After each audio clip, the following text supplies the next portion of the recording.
Hello there, and welcome.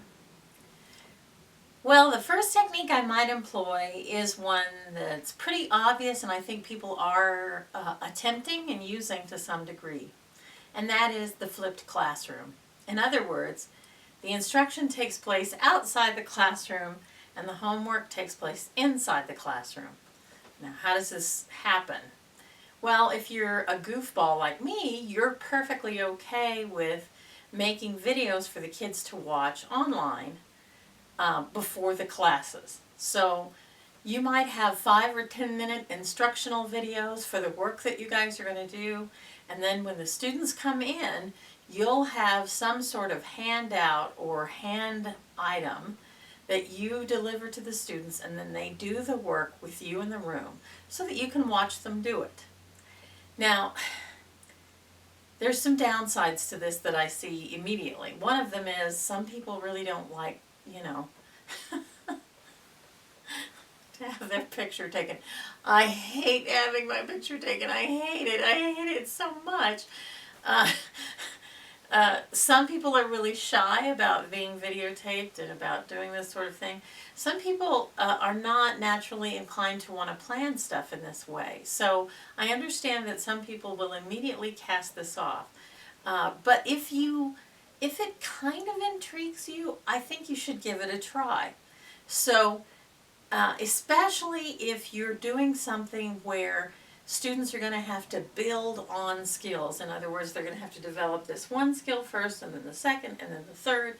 So to give you an idea of what I mean, for example, a math class, let's say you were teaching baby math to students. You were teaching something simple like, solving for an unknown, an equation, and you were going to teach all these properties that you teach in algebra.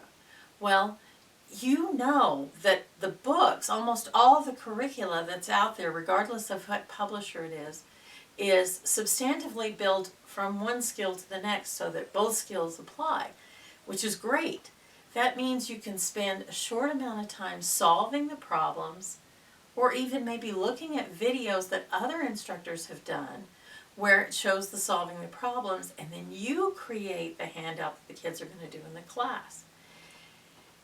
If you try that, what happens is, first of all, here's what I think will happen in some ways. At first, students will not watch the videos, which will make the classwork kind of difficult because you're saying to them, look, you're going to be doing these things in class, so you have to watch the video before you come into class. And then they're going to come into class and say, oh, I forgot to watch the video. And you're going to go, oh, okay, so I'm going to teach the lesson. No, hang in there, hang tough. If you want them to watch those videos, you've gotta make it absolutely necessary, which means you say to them, nope, I'm not going to help you. You figure this out on your own. And if another kid in the class says, oh, I'll show them, okay, you can try. But the big thing is you have to make it absolutely necessary that they watch those videos. So you can't give in. You can't just relinquish that. And that's my first instinct to tell you about trying to flip the classroom. You have to commit to it, and you have to give it time to work.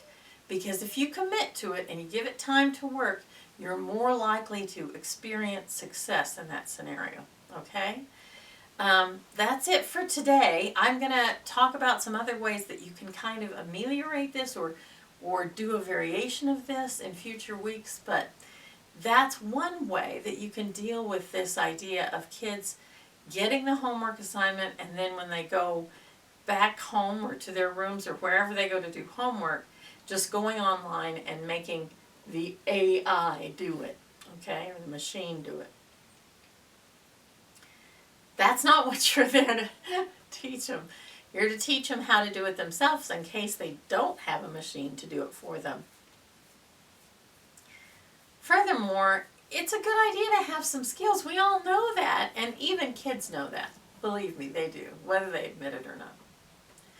That's it for today. I hope you have a wonderful rest of the day, and I hope you see me again, you gorgeous people.